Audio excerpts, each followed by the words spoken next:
Hi guys, Belle here. Going to give you a little walkthrough of the legendary gear for the rogues. Now, it's important to note that I did do a video on how legendaries are going to work as far as how you acquire them and all that. I did do that previously, so if you click the top right hand corner, you'll be able to go to that video. So that'll give you all the information that you need about how to acquire them, all the information that's important, as I'm not going to be covering that in this video. This is strictly just a rogue preview of the gear that's currently available in beta.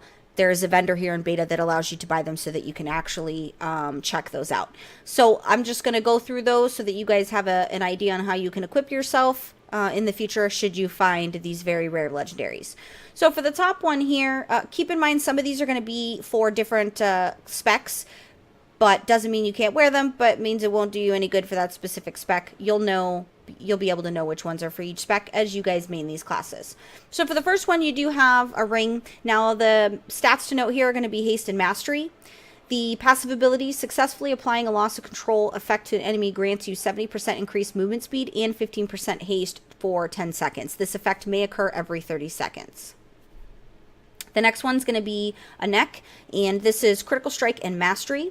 After not taking damage for 5 seconds, you gain an absorption shield for 15% of your maximum health for 30 seconds. This effect may occur every 30 seconds. For your back piece, this is a critical strike and mastery. Every 2 seconds, you gain 35% increased damage for your next Shuriken Storm, stacking up to 30 times. For these feet, critical strike and haste are going to be the ones to note here. The remaining cooldown on Vendetta is reduced by 1 second for every 50 energy you expend. This wrist is critical strike and haste. Between the eyes has a 20% chance per combo point to increase the damage of your next pistol shot by a full 300%.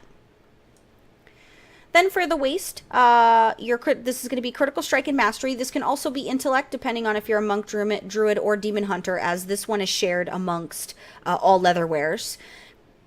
It's your attacks use an additional 50% damage as physical to enemies above 90% health. For your next one here, this is going to be another ring. Critical strike and mastery are going to be the stats to note here. Your attacks that generate combo points deal 15% additional damage as shadow to all targets within 15 yards in front of you.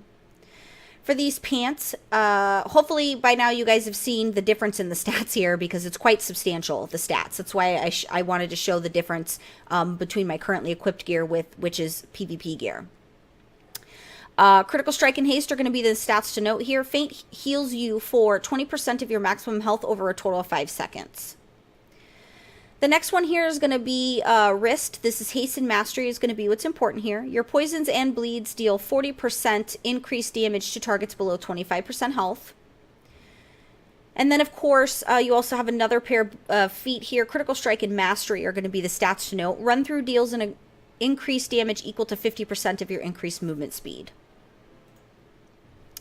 For another wrist here, you have critical strike and mastery as the stats to note here. Your finishing moves extend the duration of shadow blades by 0.3 seconds for each combo point that you spend.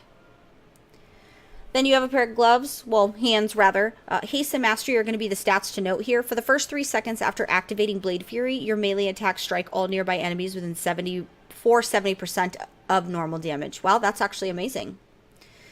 And then for the last set of feet here, haste and mastery are going to be the stats to note. Shadow Strike restores 10 energy plus an additional 1 energy for every 2 yards between you and your target. Wow, that's oddly specific and amazing. So there you have the legendaries that are currently available for, this will be the beginning of Legion, of course. And if you have any questions on the legendaries, please feel free to give the video a comment. But I did address most of the concerns by clicking the top right hand corner and going to that video. I'm going to go ahead and get on out of here because it's late and I'm exhausted. Hope you guys enjoyed the video. If you have any questions, don't forget to comment. Thank you so much for watching, and don't forget to like, comment, and subscribe.